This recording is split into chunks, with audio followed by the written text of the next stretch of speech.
SV news కు స్వాగతం. ముందుగా హెడ్లైన్స్. 60,000 కోట్ల విలువైన అభివృద్ధి ప్రాజెక్టులను ప్రారంభించిన మోదీ.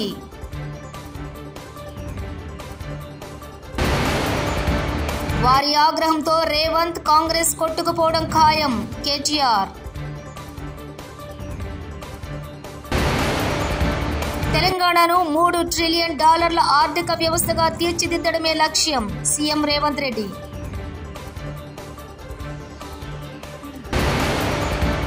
భారత్ అభివృద్ధిని ఎవరూ ఆపలేరు. సీఎం చంద్రబాబు. ప్రధానమంత్రి నరేంద్ర మోదీ ఒడిశాలోని జార్సుగూడ నుంచి 60,000 కోట్ల విలువైన పలు అభివృద్ధి ప్రాజెక్టులను శనివారం నాడు ప్రారంభించారు. టెలికమ్యూనికేషన్లు, రైల్వేలు, హెయిర్ ఎడ్యుకేషన్ వంటి రంగాలు ఇందులో ఉన్నాయి. सरकार की बहुत बड़ी प्राथमिकता है. आज ओडिशा सहित पूरे देश में एजुकेशन और स्किल डेवलपमेंट पर अभूतपूर्व निवेश किया जा रहा है. हम देश के इंजीनियरिंग कॉलेजों और पॉलिटेक्निक को भी आधुनिक बना रहे हैं. इसके लिए आज मेरिट नाम से एक स्कीम लॉन्च की गई है. इस स्कीम के तहत टेक्निकल एजुकेशन देने वाले संस्थानों पर हजारों करोड़ रुपए खर्च किए जाएंगे. इससे हमारे नौजवानों को अच्छी टेक्निकल एजुकेशन के लिए बड़े शहर जाने की मजबूरी नहीं रहेगी. अपने ही शहर में उसे आधुनिक लैब बनाने, ग्लोबल स्किल सीखने और स्टार्टअप शुरू करने का अवसर मिलेंगे. BSNL స్వదేశీ 4G నెట్వర్క్ కింద దేశవ్యాప్తంగా 97,500 టవర్లను ఒడిశా రాష్ట్ర జార్సుగూడ నుంచి ప్రధాని నరేంద్ర మోదీ వర్చువల్ గా ప్రారంభించారు. దీనిపై విజయవాడలో నిర్వహించిన కార్యక్రమంలో సీఎం చంద్రబాబు మాట్లాడారు. దేశాన్ని నడిపించే నాయకుడు లేక ఇన్ని రోజులు అవస్థలు పడ్డామని, దేశానికి సరైన సమయంలో సరైన నాయకుడు ఉన్నారని ప్రధాని మోదీని కొనియాడారు. ఒకప్పుడు లైటింగ్ కాల్ బుక్ చేస్తే వారం రోజులకు వచ్చేదని సీఎం చంద్రబాబు గుర్తు చేశారు. ఎవరు ఊహించలేదు. నేను 95 నుంచి అధ్యయనం చేశాను. అధ్యయనం చేసినప్పుడు ఫ్యూచర్ ఏది బాగుంటుందని ఆలోచిస్తే ఫస్ట్ టైం నేను సీఎం అయ్యాను 95లో. అప్పుడు నేను ఆలోచించినప్పుడు నాలెడ్జ్ ఎకానమీకి బ్యాక్ బోన్ ఐటీని ప్రమోట్ చేయాలి. అప్పట్లో ఏ విధంగా ప్రమోట్ చేయాలని ఆలోచించినప్పుడు ఐటెక్ సిటీ కట్టాను. ఫస్ట్ బ్రెయిన్ స్టార్మింగ్లో వచ్చిన ఆలోచన ఐటెక్ సిటీ. అక్కడి నుంచి నెంబర్ ఆఫ్ ఇంజనీరింగ్ కాలేజీలు ఇచ్చాం. మా దగ్గర డబ్బులు లేదు, ప్రైవేట్ కాలేజీలు ఇచ్చాం. అప్పుడు మొత్తం ప్రపంచం అంతా అమెరికాలో 14 రోజులు తిరిగాను. తిరిగి అమెరికాలో అన్ని కంపెనీలు రమ్మన్నాను. ఇప్పుడే చంద్రశేఖర్ గారు చెప్పారు ఒక మాట. దాని యొక్క పర్యవసానం మీరు ఆలోచిస్తే బిల్ గేట్స్ ఇండియాకు వచ్చాడు. నేను కలవాలని అడిగా. ఆయన ఒక మాట అన్నాడు, ఇండియాలో రాజకీయ నాయకులతో నాకు పని లేదు, నేనేదో వ్యాపారం చేసుకుంటున్నా, టెక్నాలజీ మ్యాన్ అని చెప్పి అన్నాడు. కాదు నీతో నాకు పని ఉంది, ఒక 5 నిమిషాలు ఇవ్వని అడిగాను. విత్ గ్రేట్ డిఫికల్టీ నాకు ఒక 5 నిమిషాలు టైం ఇచ్చారు. నేను ఒక వారం రోజులు 6 రోజుల్లో పవర్ పాయింట్ ప్రజెంటేషన్ తయారు చేసి, ఇప్పుడు నిలిపేసి అందరూ పవర్ పాయింట్ ప్రజెంటేషన్లు ఇస్తున్నారు ఇప్పుడు.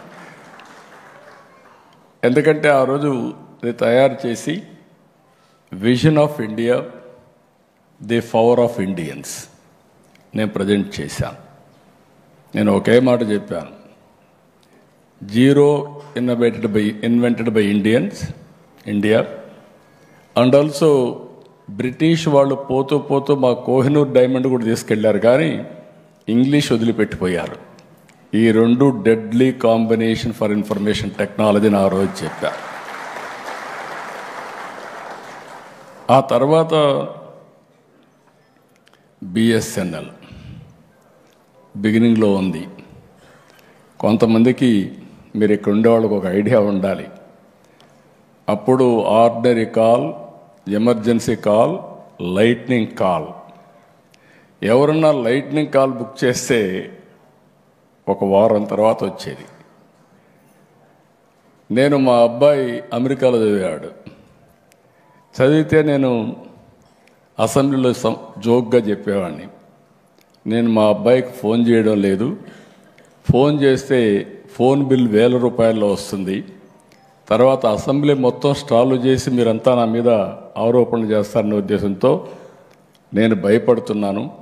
దీనికి ఒకటే మార్గం, ఈ ధరలు తగ్గాలంటే ఆ రోజు చైనా చాలా ఫాస్ట్గా మూవ్ అవుతున్నారు, వాళ్ళు చూస్తే నాకు అసూయ.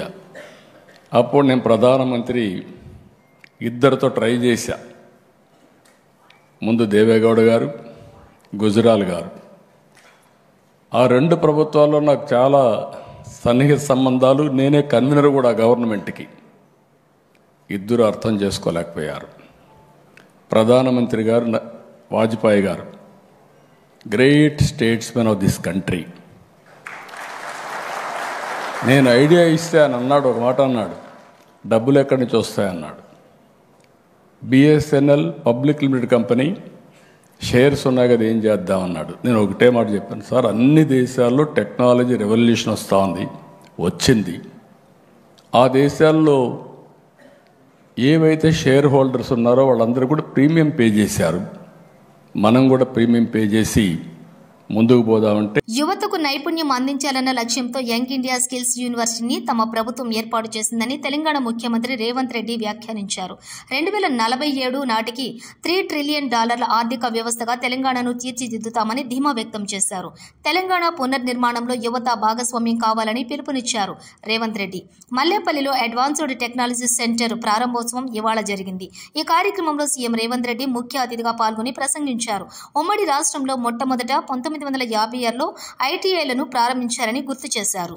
గంజాయి సరఫరా చేసే వాళ్ళు చాలా వరకు ఇంజనీరింగ్ గ్రాడ్యుయేట్స్, ఇంజనీరింగ్ చదువుకుంటున్న పిల్లలే సరఫరా చేస్తారు. ఇంజనీరింగ్ అయిపోయినాక ఉద్యోగం దొరకక మొదట వాడు అలవాటు చేసుకొని అలవాటు నుంచి అవసరాల కోసం గంజాయి వ్యాపారం చేసే పరిస్థితులు ఈరోజు తెలంగాణలో దాపురించినాయి. ఇవాళ ప్రభుత్వం దగ్గర పంచడానికి భూములు లేవు, ప్రభుత్వం దగ్గర ప్రభుత్వ కార్యాలయాలు కట్టడానికి భూమి లేదు, శ్మశాన వాటికల కోసం కేటాయిద్దామంటే భూమి లేదు. ఇక పేదలకు భూమి ఇవ్వడం అనేది, పేదరికాన్ని నిర్మూలించడానికి భూములు ఇవ్వాలంటే అసాధ్యమైన పని. మరి పేదరికాన్ని ఎట్లా నిర్మూలించాలి, ఇది ఆలోచన చేయాలి. నిన్న రేవంత్ రెడ్డి కావాలనే చెరువు ఖాళీ చేయకుండా మూసీ వద్ద ఉన్న ప్రజలను ముంచాడు. క్లౌడ్ బరస్ట్ ఉందని తెలిసి కూడా మూసీ ప్రజలను ముంచి 1,50,000 కోట్లు కొల్లగొట్టడానికి చెరువు ఖాళీ చేయకుండా ఒక్కసారి 15 గేట్లెత్తి రేవంత్ రెడ్డి మొత్తం ముంచేశాడు. మొట్టమొదటిసారి ఇమ్లీబన్ బస్టాండ్ కూడా మునిగింది కేటీఆర్. మూసీ మీద 2 చెరువులు కట్టిండు, పెద్దవి, గండిపేట అంటాం చూడు మనం, ఉస్మాన్ సాగర్, హిమాయత్ సాగర్, ఆ 2 చెరువులు కట్టిండు. కట్టి ఎందుకు కట్టిండు? అవి బ్యాలెన్సింగ్ రిజర్వాయర్లు అంటారు వాటిని. పైకి వెళ్ళి వరద వచ్చినా అందులో ఆపుకొని, నీళ్ళు ఆపుకొని కిందికి మెల్లమెల్లగా ఇడ్చుకుంటూ పోతే కిందికి సిటీ మునగదు. అంటే ఏం చేయాలి? వాతావరణ శాఖ కూడా చెప్తాడు, వచ్చే వారం పెద్ద వర్షం, రేపు ఎల్లుండి పెద్ద వర్షం పడేటట్టు ఉంది అని చెప్తారు. చెప్తే ఏం చేయాలి గవర్నమెంటు? ముందు ఆ చెరువు మొత్తం ఖాళీ చేయాలి, సగం అన్న ఖాళీ చేయాలి. దబ్బన వర్షం పడితే కూడా పైకి వెళ్ళి నీళ్ళు వస్తే కూడా సిటీ మునిగిపోకుండా, కింద పేదోళ్ళకి ఇబ్బంది కాకుండా ఆ చెరువుల నీళ్ళు ఆపుకుంటాం. ఒక్కొక్క గేట్ ఎత్తి కిందికి మెల్లమెల్లగా ఎత్తిమినాన్గా కిందికి నీళ్ళు ఇడిచిపెడతాం. ఎవడైనా చేసేది కదే. అది అయినా ప్రభుత్వాలు కూడా అధికారులు చేయాలి. కానీ రేవంత్ రెడ్డి ఎంత కిరాతకుడు అంటే, నిన్న కావాలని తెలుసు ఆయనకు, నిన్న క్లౌడ్ బర్స్ట్ ఉంది, వర్షం పడుతుందని వాతావరణ శాఖ చెప్పింది. చెప్తే కూడా కావాలని మూసీ ప్రాజెక్టు చేయాలంటే ఆడ ఇండ్లు మునగాలి.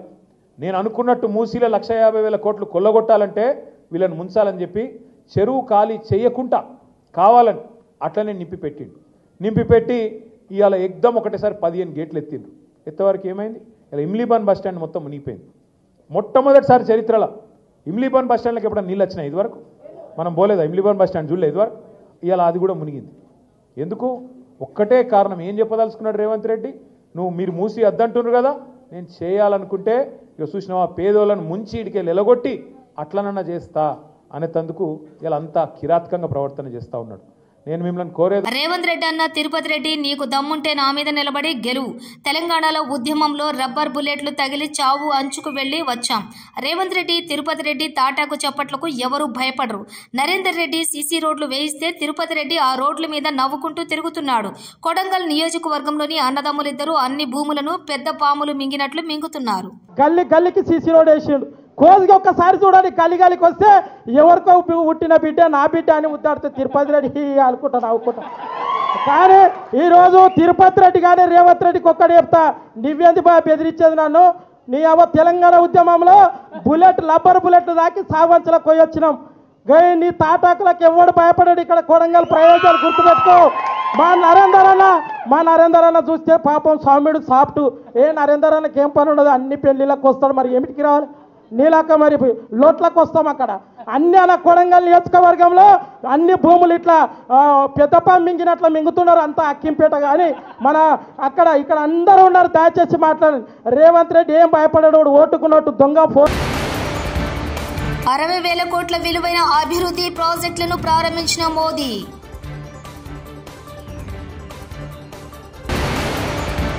వారి ఆగ్రహంతో రేవంత్ కాంగ్రెస్ కొట్టుకుపోవడం ఖాయం.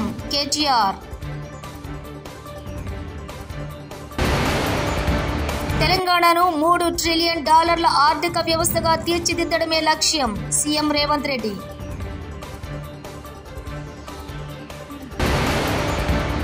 భారత్ అభివృద్ధిని ఎవరూ ఆపలేరు. సీఎం చంద్రబాబు. ఇవి బులెటిన్ విశేషాలు. చూస్తూనే ఉండండి ఎస్వీ న్యూస్.